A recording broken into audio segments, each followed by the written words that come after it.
As I talk about food and health and nutrition on the podcast every week, I have become more and more aware of my responsibility in the language that I use, because a lot of people who consume this stuff online might not have the same relationship with food as I do, and it might sometimes be problematic, unhealthy, and even be developing into an eating disorder. I wanted to talk to a wonderful lady called Laura Phelan, who is a body image and eating disorder therapeutic coach, and she's the founder of Phelan Well.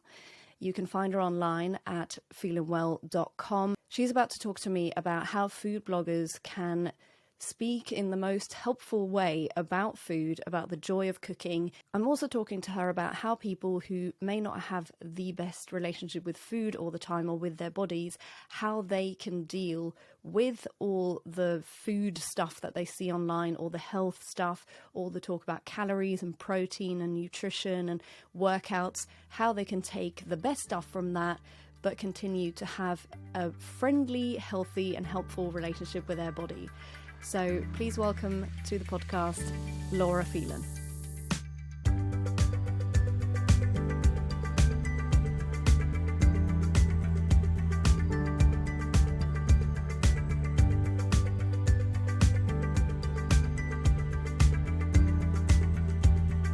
I would like to thank you so much for coming on and talking to me on the Thanks for having me. Yeah, absolutely. Like, you were the first person I thought about talking to when this topic kind of came to mind, because something I've been quite aware of when I do social media especially, but also do YouTube and podcasts talking about food, nutrition, health, different nutritious values of food, and kind of getting a bit technical with stuff sometimes. I mean, my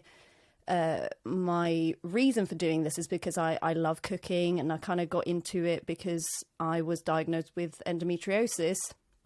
Yeah. And there were certain things that I kind of reacted to. So I tried to cook all my food from scratch to basically learn what stuff I could eat, what I couldn't eat, what I reacted to just, physically in my body. And that's the idea of the from scratch body. It's not about like how your body looks when you cook from scratch or anything. It's just all about how the body feels, how you react to things. But that really got me into kind of what actually is in the food. Like, what can we choose to put in the food that's really nutritious and makes us feel great and helps with our anxiety and all those other things, like mentally as well. But yeah, you do get a bit technical with it, and you can get, when you get interested in something, you can get a bit obsessed with it. And you can forget that that can potentially be triggering for some people. There's a lot of talk about food. There's a lot of talk about, calories and all these different things, that this is good for you, this is bad for you, whatever. So for someone like me who's never had an eating disorder, I suddenly realized that there's a humongous responsibility in the language potentially that you use. I also watched this documentary about Belle Gibson, the Australian influencer who was lying about, having cancer and stuff, and the people who started following her. And it was quite a lot of people who later realized that they maybe had an unhealthy relationship with their bodies, but it was kind of disguised to themselves as being really into health, being really into nutrition. So the reason I'm talking to you, just first to introduce you, you are an eating disorder and body image therapeutic coach. You have mouthful. Yes, it's a mouthful, but it's a fantastic job and so important. And you have got into that amazing profession by having your own eating disorder and recovering from that. Are you happy to share a little bit about how that was for you, how that kind of started? Because I did see that you said that it kind of started like that for you, that it seemed like a healthy eating and exercise regime. And then when did you kind of discover that it was something very different? Yeah, totally. And it's, oh gosh, it feels like another lifetime ago, but because I do it in my work, it's still something that I talk about all the time. And it really did start like that. And it's not like this for everyone, but I think it's about 35% of people that like develop an eating disorder, it will have been from a diet and a diet gone wrong. And I think, you know, there's such a difference in like empowered eating and like nutrition knowledge and taking care of your body than dieting, which is often quite quick, it's quite mindless, it's quite obsessive, it's very restrictive. And for me, I was so young, I was 13, and me and my friend like discovered workout DVDs, and you know, what seemed very innocent at the time, but in the hands of someone so young isn't. And trigger warning if anyone's listening to this, I'm not going to go into too many details that will be like alarming, but you know, Special K diet was the thing that then, we're talking 15 years ago, and it was so easy to do and to grasp. And if anyone's listening that grew up like Catholic, we had Lent as well, and this was all kind of coming up, and I found myself using it as excuses to just, you know, oh, I'm just on Lent and I'm just cutting out XYZ, and I'm just going to try this, and I'm just being healthier, and I'm just going to work out more. And seemingly, what's wrong with that? You know, like a teenage girl wanting to be healthy and be mindful of what she eats, seemingly nothing wrong. I hadn't grown up in a household where like my mum was a dieter or anything. Like, we'd always been pretty chill around food, all of that sort of stuff. So there was no real warning signs or red flags. And because I was doing it with my friend, it seemed more like something to do. And I think my parent was probably like happy that I wasn't just trying to go out all the time and like, you know, snog boys. That came later. So at that stage, it started out super innocently. But I later on learned I'm a lady of extremes. That was my pattern, and it really quickly developed into something very obsessive. And you know, where my friend would like happily have a day off or, you know, eat what she wanted, I was getting further and further into these restrictive patterns, these exercise patterns. And honestly, it felt like it kind of swept the rug from under me a little bit. It started off as something so innocent, and before I knew it, I was consumed with thoughts of calories and restriction and exercise, and really became about control. It became about this way of coping and living, as you know, can be confusing as a teenage girl. Your hormones are changing, your body is changing, you're starting your menstrual cycle around that age, you might start feeling differently about the other sex or the same sex, you're in school, and that's a tricky time as well. You really don't know who you are, that classic who am I, like who am I developing into. And for me, it felt like this common known denominator that I was able to rely on day in and day out. And whilst at the time there wasn't anything really particularly hard going on in my life, you know, like when we look at our lives and think, was there a trauma or was there a significant incident? And at the time my disordered eating developed, there wasn't. Now, there would have been stuff in the past that I would later go on to realize in therapy, but at that moment, I was pretty chill. So it really did feel like it started as a diet gone wrong, and then as a way to cope and manage with all the other things in my life that maybe were uncomfortable or scary at the time. And it just felt like this really safe coping mechanism that unfortunately ended up making me very, very ill. Yes. So you got pretty bad with it. You realized that you had developed anorexia. Is that right? Yeah. So how did you, for you, I know it's going to be so different for everybody, but how did you get out of it? I mean, there were so many stages, but like the earliest stage, I suppose, which is important and was hard as a 14-year-old, because when I started to get better was sort of a year later, because I think there was so many people telling me that there was something wrong. But I think when you're that age, you kind of think you know it all and you know nothing. Yes. Not in a like patronizing way, but you don't. Like, I didn't know anything. I thought I knew everything. I thought I was much older than I was, and that, you know, I knew what I was doing.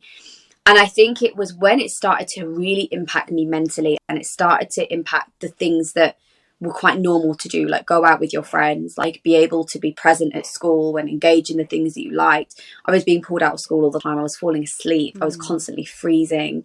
And I, you know, would be rushing home to make sure that I could eat the thing that I had planned for that day. You know, all of these behaviours, which that was just my life. And I remember going on a family holiday that year to Ireland, and that was my real turning point, because I'd seen people I hadn't seen in a few months, some of them a year. I'd physically changed a lot. Now, not all eating disorders are visible changes. I do want to say that mine was, and that was obviously quite a startling thing for people, because you could visibly see the difference, and that I was quite unwell. And that trip was when I started to realise, you know, like I was very weak. The trip, even just flying there, was a lot. Family members' reactions. And I think that was when I started to realize, like, wow, this is really terrifying. And I remember actually thinking at one point, you know, they kept saying, you know, this could kill you. You need to be sectioned. And I think I started to realize that. And that was a really terrifying moment because I didn't feel like I could get better. I was like, I don't really feel strong enough. I don't know how to fight it. But that was also my turning point where I think I snapped finally and was like, oh my God, I'm 14. And I am literally looking at my life as potentially coming to an end if I keep going on this path, because of how serious it can get when you're not treating and looking after your body and feeding it. So my turning point was really bleak, but also really powerful, because it was from that moment on that, like, for the next 3 to 4 years, I just worked constantly to be recovered and be confident in who I was and heal all the stuff that had come up in that process. Well, I mean, it's really terrifying to hear, you know, that it got so bad. But in a way, I think for someone of that age, as you say, you kind of think you know it all, and you hear these words, you hear all the stuff that your parents say to you, and you're like, yeah, sure, that's what you think. But when you see the physical evidence that you feel fatigued just flying somewhere, just going somewhere, and people are kind of shocked seeing you having changed so much. Yeah. You're like, okay, these are actions. These are physical things that are happening to me. So yeah, my follow-up question is really because I feel like I've often heard, and I don't know if this is true, and I'm curious to hear from you. I feel like I've often heard you don't really fully recover from an eating disorder, and that you kind of, you learn to live with it, or you kind of, is that correct, or is that a bit of a myth? Can you fully recover? Yeah, I really like to squash that myth, and there's a few reasons. First of all, being the reason that I have fully recovered, and it's not something that I ever thought I would be able to do, but it's also now something I've seen my clients do, and I think that, you know, I wouldn't say it if it wasn't true for me and for others. And also, I think it's a really damaging belief to think that you can't. Now, I know that it's often compared to other things like, you know, well, alcoholism, you're an alcoholic, but something like alcohol is different because you don't need it to survive. Whereas with food, you do. So therefore, I feel like the amount of work you do to heal your relationship with food can get you to a point where you are fully recovered. And it may be for many years that it's management. Yeah. And for some people, unfortunately, it is management. The recovery rate isn't super high, I have to say. Like, it's quite low. For anorexia, it's only about 20%, which is really sad. I do think we can see that number shift a lot with the right intervention. So it is possible. The rate of recovery isn't super high.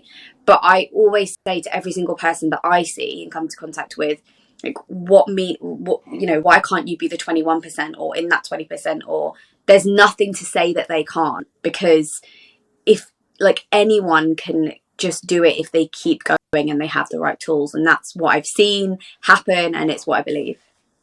That's fantastic. That's really positive to hear.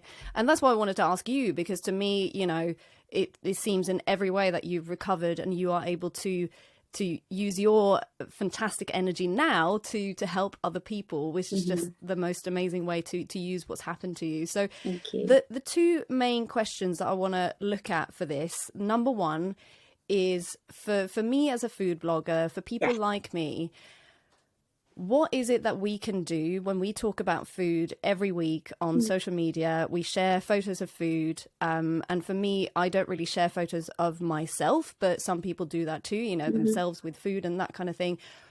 What can we do to be helpful to people who are either managing, you know, trying to recover from an eating disorder, or people who might not even know that they have an eating disorder yet, but are consuming all of this content online every week? What can we do to help that relationship be as healthy as absolutely possible? Do you know what it is with food? Is it's not like talking about food that's the issue at all, because food's a beautiful thing. It's a massive part of our culture. It's a massive part of, like, everything. Holiday season connections, social outings, like, there's so much it's about. The only thing that I really see that can be problematic is when we put this moral compass on it. So when we get into the goods and the bads and the shoulds and the shouldn'ts and the black and the white, because at the end of the day, like, food is food. And, you know, if we look at in terms of, like, through a lens of, like, privilege, obviously, as well, some people only have access to certain amounts of food, and that keeps them alive. And yes, it might not be for optimum health, but for them, that's what they can. So looking at food as a whole, and actually being like the benefits of it, like what it brings, like joy, nourishment, energy, and then also understanding that of course there's an element for health. And if you have something like, I was listening to an episode of yours earlier with your endometriosis, my mum also had that. That's also completely understandable. When you have something like that, food is going to have to be a part of your care management. And that's a kind of pro-health behavior, right? That's a behavior that is about enhancing your well-being and enhance how you feel in yourself. Very, very different to someone saying, don't eat X because it's bad for you, or don't eat X so that you can have a six-pack. Look, that's what someone wants, body autonomy, fair enough. But is that really a message that we need to be sending when food is something that we should be able to enjoy, and something that should, I think, benefit every single one of us really differently? I think it means something different to every one of us. And we don't need to, it's almost like, how can we share like maybe how we like to eat or what we like to eat in a way that isn't so influencing of others having to do the same without us knowing what's going on for them. So with the kind of people in my community, I wouldn't share something like what I eat in a day, or even many recipes, not because it's not something, I mean, I'm not super passionate. I love to eat, but I'm not a great cook, to be honest.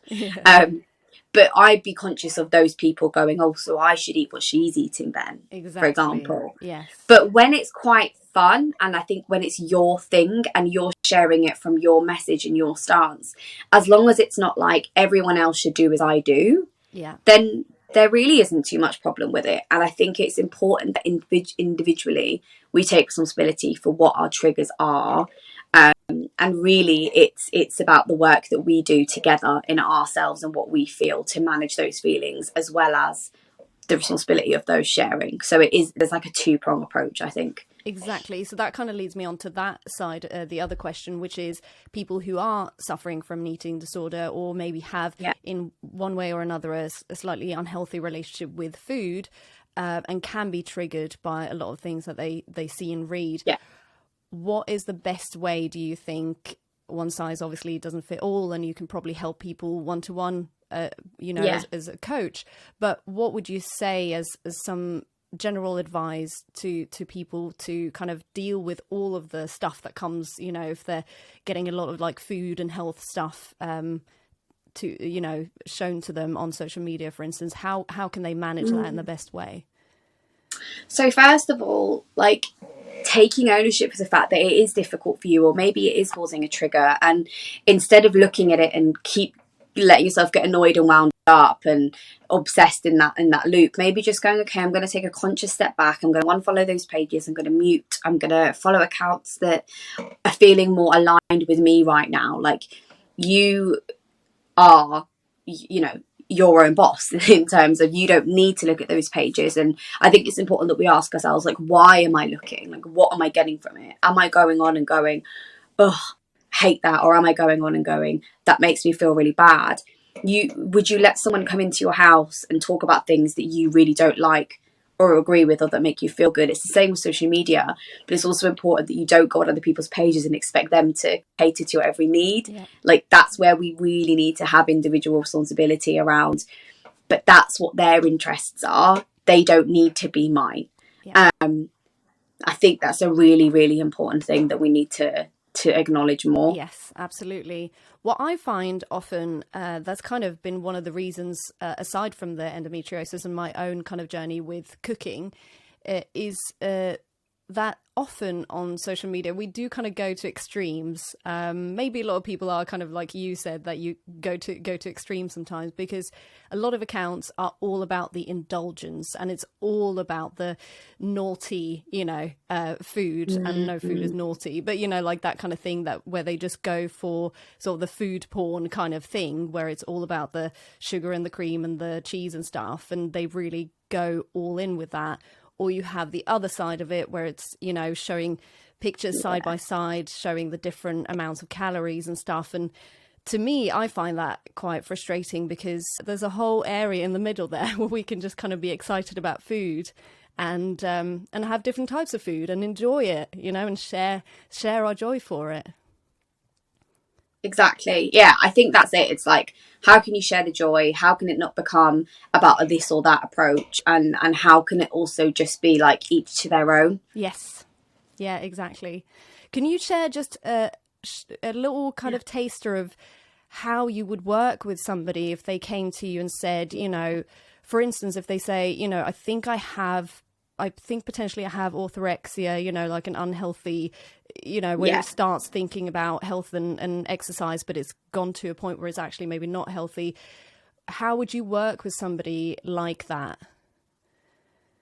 Yeah, definitely. And that would be like the majority of my clients. Okay. Majority of people are really late down the line of recovery and they can't seem to be unstuck, or they're people that are on the cusp of developing something more serious. And the first thing I do with people is we look at their food history and their food story, but not just like, what have you been eating since you were 3?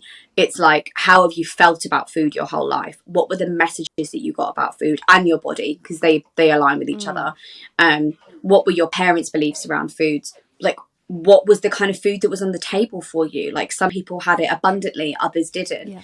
Yeah. Some people relate it to finances, others relate it to Friday night dinners that they were forced to go to. So it's actually looking at their relationship and unique story with how they grew up around food and the traditions that they had and the rules or belief systems that were in place.